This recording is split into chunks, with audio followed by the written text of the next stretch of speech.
Yo, guys, welcome back. Today we're going to go over my top 3 builds for Onslaught, doing an update for Viessa, Dia, and Harris, who are all absolute monsters in the new game mode. And we are also going to cover what I think is hands down the best weapon to bring into Onslaught, being Hypernova. Viessa received a substantial rework, and we will be covering her new Glacial Cloud build. We'll be updating our Dia builds since I last covered her on her release, and she is still one of the best Descendants in the game. And last is going to be Harris, who is a good damage dealer, but also a great asset to her team. So with that out of the way, let's get into it.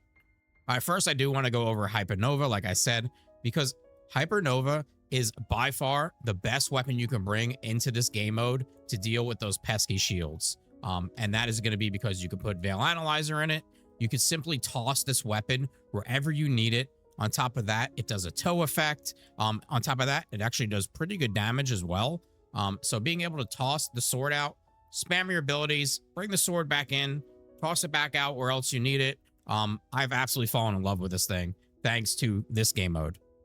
It also helps that this is an inherent chill sword and everything in here is weaker to chill. So that already is huge for the weapon. For the cores, we're going melee weapon attack, 2 chill attack cores, and then a crit hit damage, crit hit rate core. And then for our substats, chill, melee weapon attack, crit rate, and crit damage. This is going to be a crit sword. So same thing here. We're building into chill. We're building into sword damage. We're building into attack speed, and we're building into crit. And then very importantly, make sure you have your Veil Analyzer here to break the shields.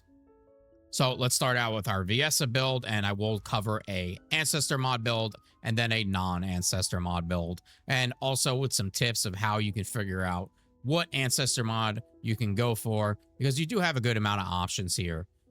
We are running Power Beyond for our trigger mod, and then we're pairing that with Breach Explorer for the missing range that we need to make up, and then also with some skill power boost ratio on top of that.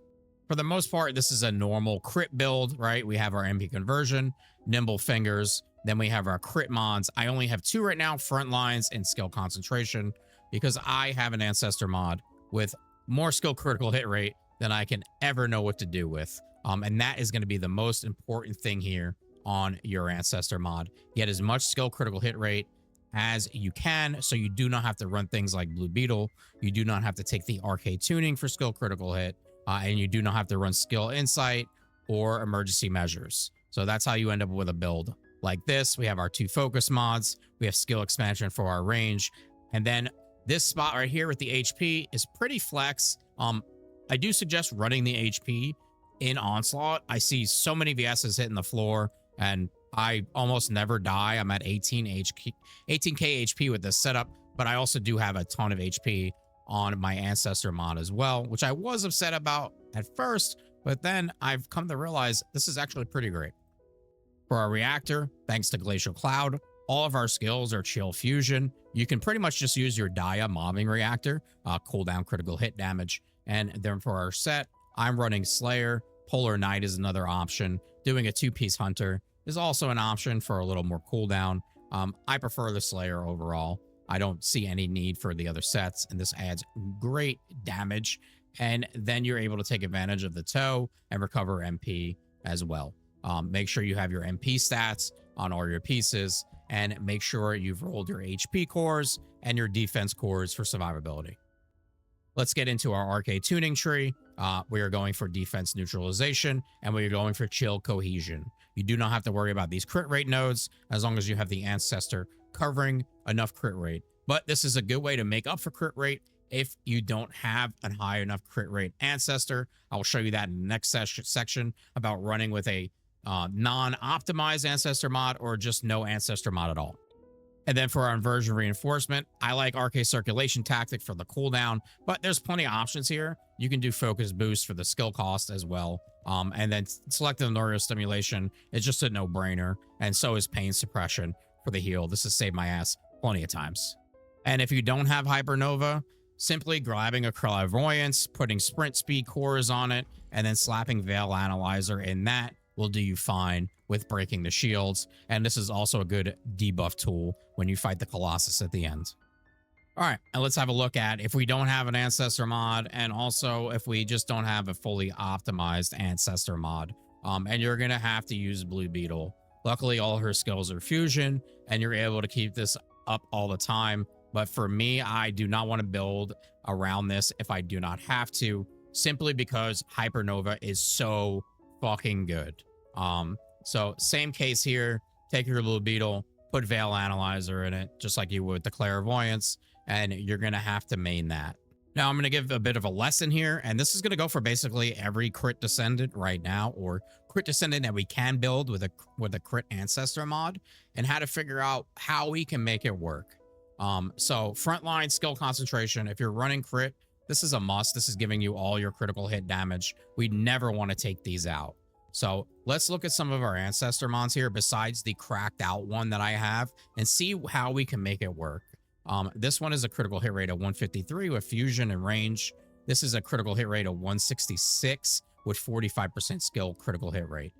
Skill critical hit damage. I'm so sorry. So let's slot that one in first. And now let's see what type of critical hit we are at.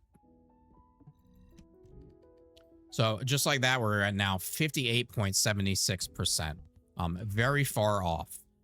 Ideally, you only want 4 crit mods in total for any crit build. So we're going to go with Skill Insight here, as it's going to give us the most gain to our critical hit rate. See where we're at now. Okay, now we're up towards 81.84. And that is without the critical hit nodes in our arcade tuning. So let's select those. Once again, we'll check our skill critical hit rate.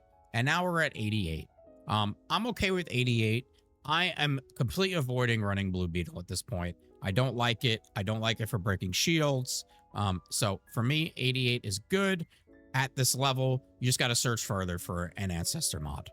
All right, let's get into the Dia, who is just so powerful. Once again, we're running Hypernova. If you don't have Hypernova, though, you want to keep a sword out with her. So if you have Shadow, put Veil Analyzer in that. If you have Deus Ex, put Veil Analyzer in that. I have a video covering all those builds. Just look for the top meta weapons in Season 3. I was posted recently, just a month or two ago on my channel. Getting into our mods, we are running Steel Vanguard because we're using a Clash type skill. We are building into HP with Stim Accelerant, increased HP, 1 range mod with skill expansion, 1 focus mod here with focus on chill, and then we have our MP conversion, nimble fingers, and our crit mods, front lines, emergency measures, and skill concentration.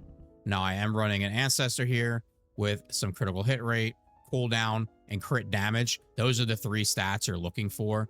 Specifically, cooldown and crit damage are huge, and the critical hit rate helps to get towards that 100% crit chance. And this is a blooming ecstasy build, of course. I would use nothing else on Dia for mobbing.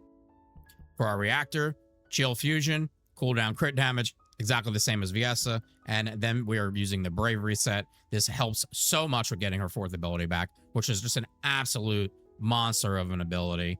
And with Dia, she does not run off of MP, so we do not have to worry about MP stats here. For our arcade tuning, we are building to get arcade concentration and defense neutralization. And with this setup, you're still able to get the cooldown node here, which is so big for spamming her 4th ability. So with that, we're at 16,000 HP. We are at 100% crit chance as well. So very nice setup with this build. And then for our version reinforcement, I go for arcade circulation tactic for the cooldown, pain suppression for the heal, and then Dia's specialized inversion reinforcement selection. And our number 3 spot is going to be Harris.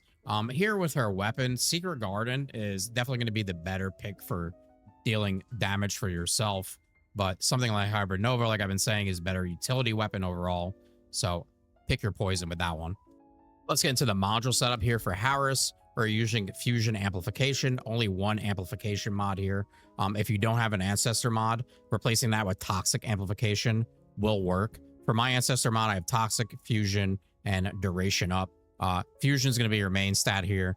Toxin, secondary. And then after that, utility things like duration up or cooldown are going to be what you're looking for. Now, we are running 2 HP mods here, and the goal is to get Harris to her 28k HP cap, and we're going to use that with increased HP and Stim Accelerant. I'm above that at this point. I think I'm at 31k HP. We have our 2 cooldown mods with MP conversion, nimble fingers, and then we're using skill simplification. Since she does not use MP, we're able to take advantage of this mod, power increase, and then shield charge. For our reactor, you're looking for toxic fusion with cooldown and fusion damage. And for your set, we're using plague. We do not have to worry about MP on our stats here, but getting HP on our auxiliary power and plague memory on our defense is probably going to be the most important thing, and max shield on our processor. For our RK tuning, we are going split here, toxic chain catalyst on the top right for the toxic skill resistance reduction, and then on the bottom left, defense neutralization.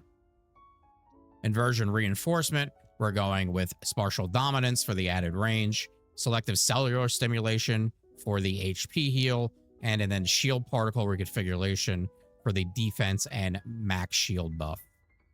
That covers everything for these updated builds for Viessa, Dia, and Harris for Onslaught. I have actually really been enjoying Viessa, but I think that's coming from the new game mode and her getting a rework and then also being useful in something new. Not here's a rework, go run Sigma Sector. So overall, very good rework, and it helps that it goes with a piece of content. That covers everything. Like and subscribe is appreciated. If you have any questions, let me know down in the comments. Thanks, guys. Peace.